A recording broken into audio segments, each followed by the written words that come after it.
everyone, and welcome to the newest edition of The Insider, the ongoing video series that keeps you up to date on all things IPW. I am the voice of IPW J-Rod. We just concluded a weekend of 2 IPW events, Block Party on July 15th and Battle Lines on July 16th. I will cover them both individually, starting with Block Party, which took place at Wax Wings Brewing in Kalamazoo, Michigan. It was our second ever Patreon exclusive event. To watch the full event replay, you must subscribe to our Patreon account.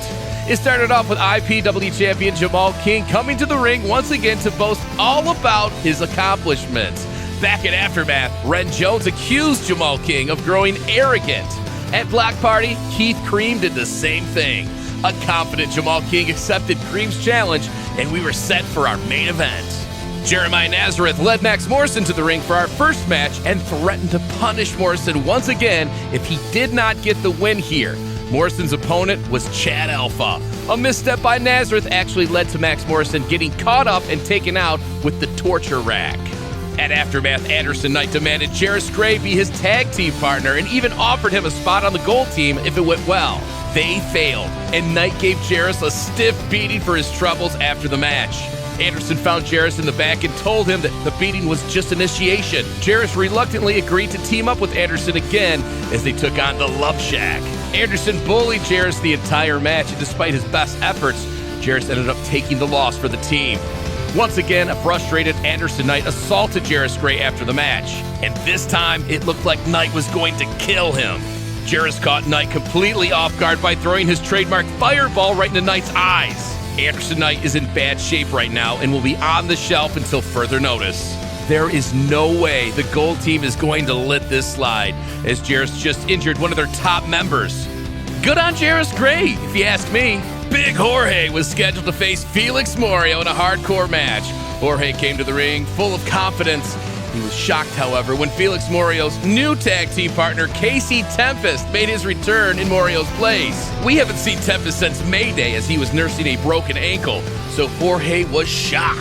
Jorge refused to face Tempest in a hardcore match, but he did accept a match with standard rules. But of course, just as Casey Tempest took the lead in the match, Big Jorge found a way to get weapons involved. The match would end up being thrown out as a no contest, as Big Jorge tossed Casey Tempest into a bed of thumbtacks. IPW management has made the decision that we need to see a resolution to this. So I am happy to announce that we will see Big Jorge versus Casey Tempest on July 29th at Whiteout in a hardcore match.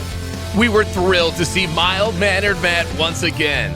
Matt was able to get a moderator role in a discussion between former best friends Josh Raymond and Terry Van Avery. Van Avery, knowing that this was coming, had a few drinks before he came out and even brought the bottle with him to the ring. Josh Raymond justified his betrayal of Terry Van Avery by saying he just wanted to make Terry feel how he felt. Terry wasn't buying it and accused Josh of just wanting to be a victim. Josh said he wants a clean split and doesn't want anything to do with Terry. Terry has no interest in letting this thing go. But unfortunately, rules are rules. This isn't a free-for-all, and unless Josh Raymond is willing to sign a contract, there isn't going to be a fight no matter how badly Terry wants it. Terry grew frustrated and left the meeting. Josh wasn't in the ring alone for long, though, as Mondo Real came out to voice his disappointment in Josh's recent actions. This altercation led to a match, and Josh Raymond picked up a huge victory over one half of the tag team champions. Jeremiah Nazareth returned to the ring, this time all by himself. He would face a red-hot TDG, who was the first person to score a win, albeit a disqualification, over current Michiana champion Vedrick Bison at Aftermath. Max Morrison came to the ring to assist Nazareth and accidentally caused a distraction, leading to another big TDG victory.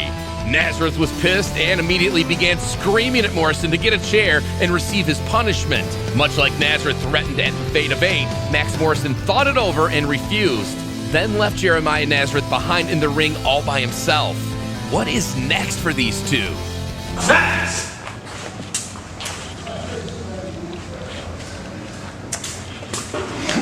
What the fuck is wrong with you? I had that match won. You cost me my match. What the fuck is wrong with you, Max?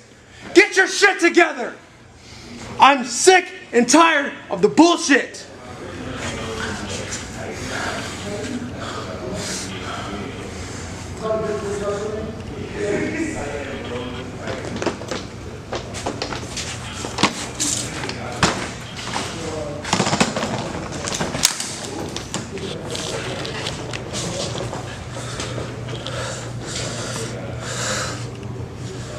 Keith Cream offered a unique challenge to Jamal King in the main event.